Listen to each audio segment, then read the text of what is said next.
नमस्कार विद्यार्थी मित्रांनो, मी संतोष परडा गुळवे, शारीरिक शिक्षक, आदर्श विद्यालय चिखली।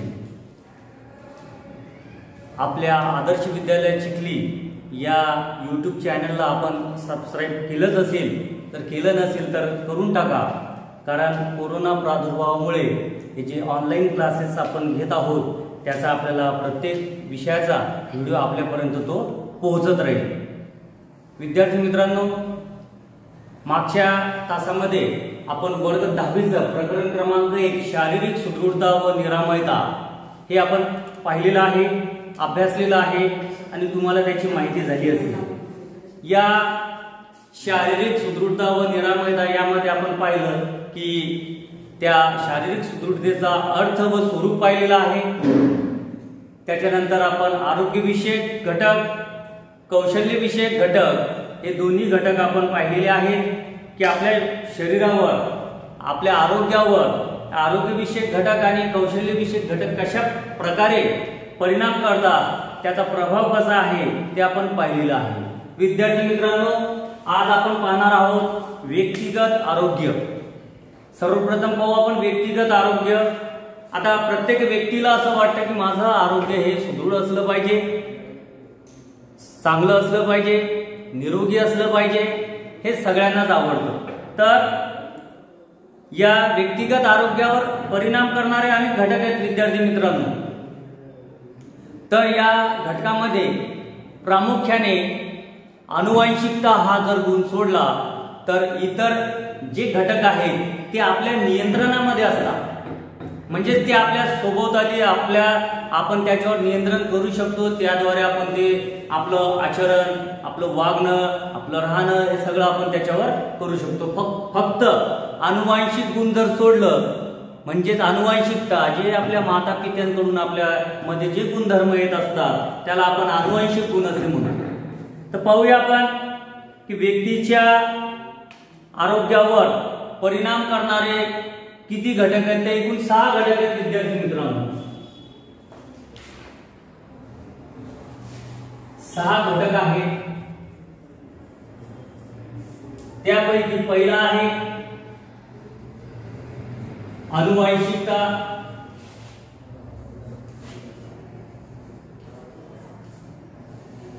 हाच एकमेव घटक आहे जो आपल्या नियंत्रणामध्ये नसतो। हा आपल्यामध्ये आपल्या माता पित्यांकडून आपल्यामध्ये आलेला असतो। तर आता अनुवांशिकता म्हणजे सर्वसाधारणपणे आपल्या आजूबाजूला आपण स्वतःचं उदाहरण घेऊया किंवा आपल्या आजूबाजूला असणाऱ्या व्यक्तींवर थोडंसं आपण कुटुंबावर जर लक्ष दिलं तर काय होईल की आपण पाहतो एखाद्या व्यक्तीचे किंवा एखाद्या मुलाचे वडील हे उंच असेल किंवा आई उंच असेल, म्हणजे उंची त्यांची जास्त आहे, हायटेड आहे, तर त्यांची जे मुलं आहेत हे सुद्धा उंच असतात।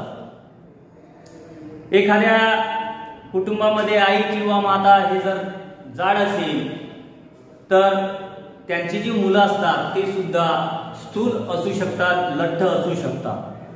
म्हणजेच काय तर माता पित्यांमधून आलेले जे गुणधर्म आहेत त्यावर आपल्यामध्ये, आपल्या शरीर रचनेमध्ये तो गुणधर्म जशाचा तसा तो आलेला असतो।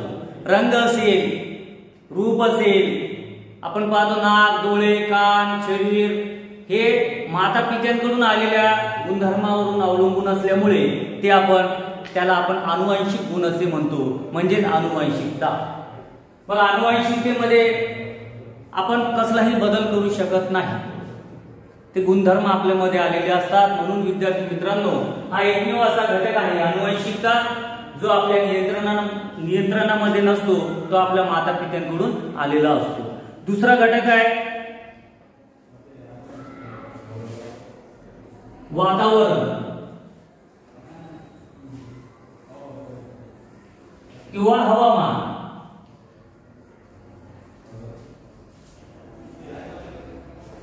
दुसरा महत्वाचा घटक आहे वातावरण किंवा हवामान। वातावरण म्हणजे आपल्या सभोवतालची स्थिती, आपल्या आजूबाजूला असलेलं हवामान। आता हवामान म्हणजे कसं की उष्ण आणि दमट जर हवामान असेल आपल्या आजूबाजूमध्ये परिसरामध्ये आपण ज्या भागामध्ये असतो त्या भागामध्ये जर उष्ण आणि दमट जर वातावरण असेल, आपलं आरोग्य हे, आपलं शारीरिक वाढ ही व्यवस्थित होत नाही. आपल्याला अनेक प्रकारच्या समस्या त्याच्यामध्ये जाणवतात. कुठे? उष्ण व दमट वातावरण असलेल्या ठिकाणी. म्हणजेच आपल्या आरोग्यावर परिणाम करतो. म्हणजेच काय?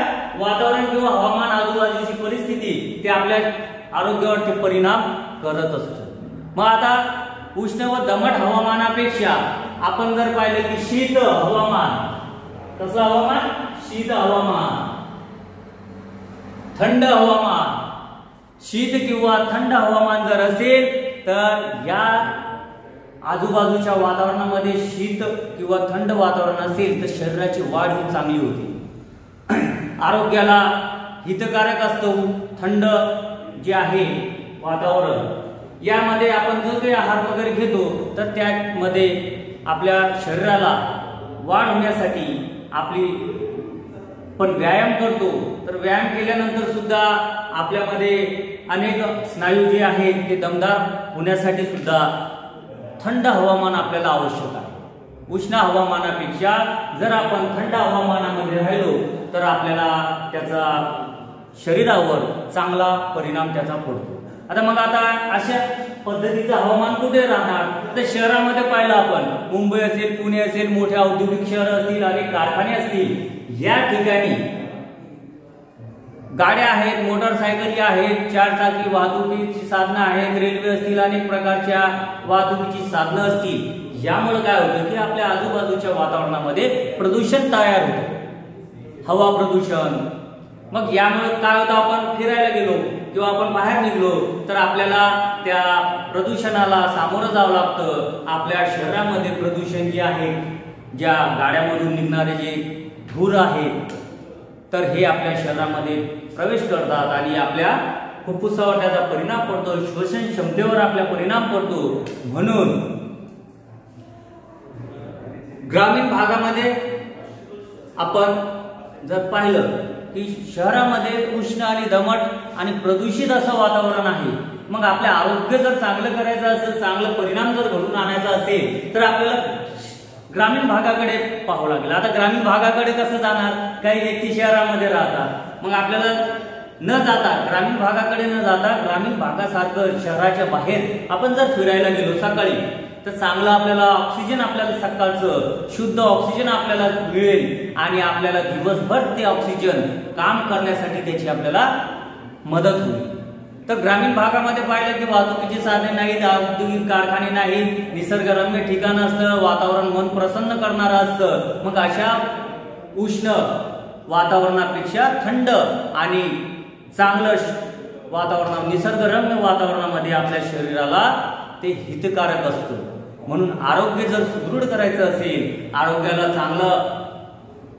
चांगल्या प्रकारे आपल्याला बनवायचं असेल, चांगलं आरोग्य निरामय राहायचं असेल तर आपल्याला काय करावं लागेल? असं थंड हवामानाचं एक निवड करावी लागेल. म्हणजे थंड हवामानामध्ये आपल्या शरीराला, शरीराच्या वाढीसाठी थंड हवामान आवश्यक असतं.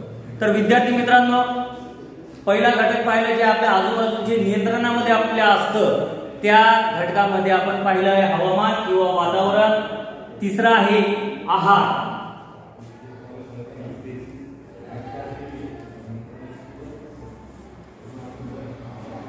आहार आहे, आहार आपल्या दैनंदिन जीवनामध्ये असणारा महत्वाचा भाग आहे. आहार म्हणजे अन्न. मग आता सर्वसाधारणपणे म्हटलं जातं की माणूस जे खातो, जसा खातो त्याप्रमाणे तो घडतो. बरोबर आहे. म्हणजे जसा आहार असेल त्याप्रमाणे त्याची शारीरिक वाढ ही झालेली असते. मग आता आहारामध्ये काय नेमकं? तर आहारामध्ये आपलं असलं पाहिजे की चांगलं सकस आहार आपण घेतला पाहिजे,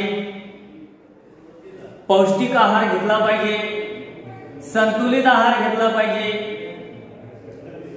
आता संतुलित आहार म्हणजे प्रत्येक दूध असेल, हिरव्या पालेभाज्या असेल, कडधान्य असतील, मांस असेल, मासे असेल, अंडी असेल, जे शाकाहारी असतील त्याच्यासाठी, मांसाहारी असतील त्यांच्यासाठी वेगवेगळे घटक त्याच्यामध्ये असतात. हे आपल्या आहारामध्ये जर असेल फळांचा रस असेल, सकस आहार जर आपण घेतला असेल तर आपल्या शरीराची वाढ ही चांगल्या प्रमाणे होऊ शकते. म्हणून आहाराच्या वेळा सुद्धा व्यवस्थित असल्या पाहिजे. चांगला सकस आहार घेतला पाहिजे. आपल्या शारीरिक वाढ होण्यासाठी हे आहार महत्वाचा आहे. अन्न खाल्ल्यानंतर आपल्या शरीराला ऊर्जा प्राप्त होते. दिवसभर आपण ज्या काही आपल्याला ताकद लागते हालचाली करण्यासाठी ही अन्नाद्वारे आपल्याला मिळत असते. विविध प्रकारचे कॅलरीज आपल्याला आवश्यक असतात. मग ह्या अन्नाद्वारे विविध प्रकारच्या अन्न घटकाद्वारे आपल्याला ते शरीराला मिळत असतात आणि म्हणूनच आपल्या शरीराची चांगल्यापैकी आपली शारीरिक वाढ ही होऊ शकते. आता शारीरिक वाढ होण्यासाठी चांगला सकस आहार आपण घेतला पाहिजे, पौष्टिक आहार घेतला पाहिजे. तर हे व्यक्तीच्या आरोग्यावर परिणाम करणारा विद्यार्थी मित्रांनो महत्वाचा तिसरा घटक आहे आहार. चौथा घटक आहे घरातील वातावरण. घरातील वातावरण पहा विद्यार्थी मित्रांनो, घरातील वातावरण. आता तुम्ही म्हणत असाल की घरातील वातावरण हे आपल्या आरोग्यावर कशा प्रकारे परिणाम करू शकतं परिणाम. कारण काय की घरामधील जर वातावरण हे चांगलं असेल, मग चांगलं कसं की कुटुंबामध्ये परस्परांबद्दल जर प्रेम असेल, विश्वास असेल तर आपल्या कुटुंबावर म्हणजे आपल्या कुटुंबातील व्यक्तींवर किंवा आपल्यावर त्याचा चांगला परिणाम पडू शकतो. घरामध्ये जर चिडचिडपणा असेल तर त्याचाही परिणाम आपल्या आरोग्यावर होऊ शकतो. कुटुंबामध्ये चांगलं वातावरण असेल तर आपलं आरोग्य वाढण्यासाठी आपलं मन प्रसन्न राहण्यासाठी ते आवश्यक असतं. म्हणजेच काय की एकमेकांवर प्रेम असलं पाहिजे, विश्वास असला पाहिजे. घरातील वातावरण आपल्याला चांगलं असलं पाहिजे. घरातील वातावरण जर चांगलं असेल तर आपल्या आरोग्यावर चांगला परिणाम होऊ शकतं. आता या चांगल्या वातावरणामध्ये काय की प्रत्येक कुटुंब आहे, वेगवेगळ्या धर्म वेगवेगळ्या जाती धर्माचे असतात, विविध धर्माची आचरण पद्धती वेगळी असते, त्यांच्यावर संस्कार त्या पद्धतीने असतात. पोशाख असेल, राहण्याच्या ज्या सवयी असतील, जेवणाच्या सवयी असतील, पोशाखाच्या सवयी असतील तर ह्या वेगवेगळ्या असतात. मग आता ह्या वेगवेगळ्या जरी असल्या तरी त्या आपल्यावर संस्कार करतात. म्हणजेच व्यक्तीच्या कुटुंबामध्ये असणाऱ्या ज्या कौटुंबिक ज्या काही प्रथा आहेत, परंपरा आहेत त्याचा सुद्धा प्रभाव आपल्या आरोग्यावर पडत असतो. म्हणजे कुटुंबामध्ये प्रेम असलं पाहिजे, विश्वास असला पाहिजे, त्याच्या जे काही संस्कार आहेत ते आपल्या आचरणामध्ये आणले पाहिजे. म्हणजेच काय की असं जर असेल तर आपल्या व्यक्तीला म्हणजे आपल्याला शारीरिक आणि मानसिक स्वास्थ्य त्यामुळे प्राप्त होतो. म्हणून मन प्रसन्न राहतं. म्हणून घरातील वातावरण हे सुद्धा व्यक्तीच्या आरोग्यावर परिणाम करत असतं, त्याचा प्रभाव पडत असतो. पाचवा आहे विद्यार्थी मित्रांनो दिनक्रम.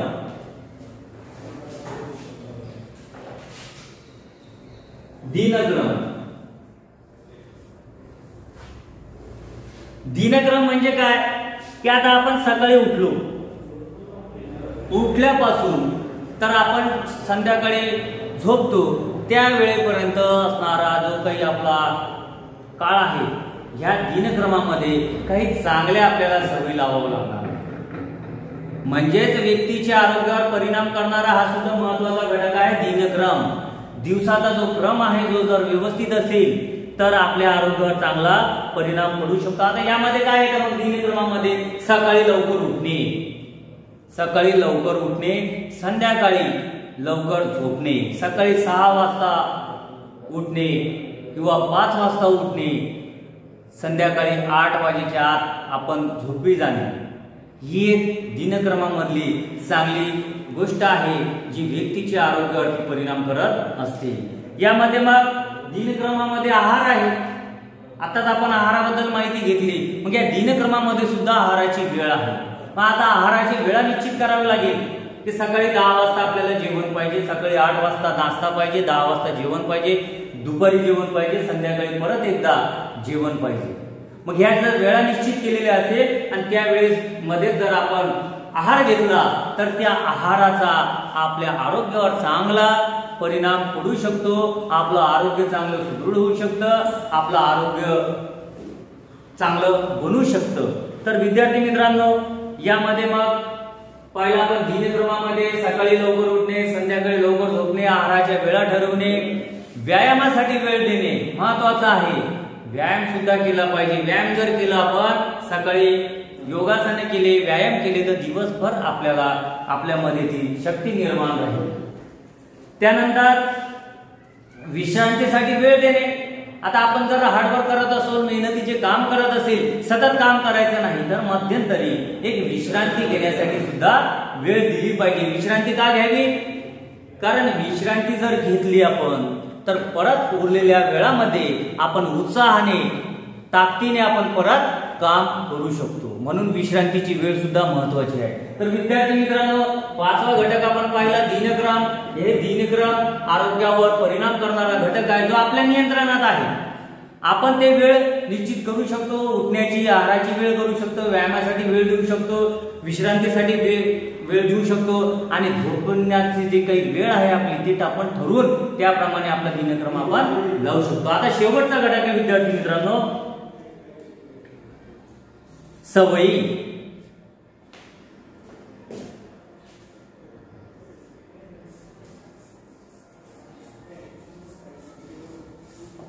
सवयी आपण म्हणतो सवय म्हणजे काय? तर आपण सर्वसामान्यपणे पाहिले की माणूस हा सवयीचा गुलाम आहे। कोणाचाच गुलाम नसतो माणूस, फक्त एक सवय अशी वस्तू आहे की ह्या सवयीचा प्रत्येक माणूस हा गुलाम झालेला असतो, ती सवय असते। मग आता सवय कसली असली पाहिजे ती आपण पाहूया।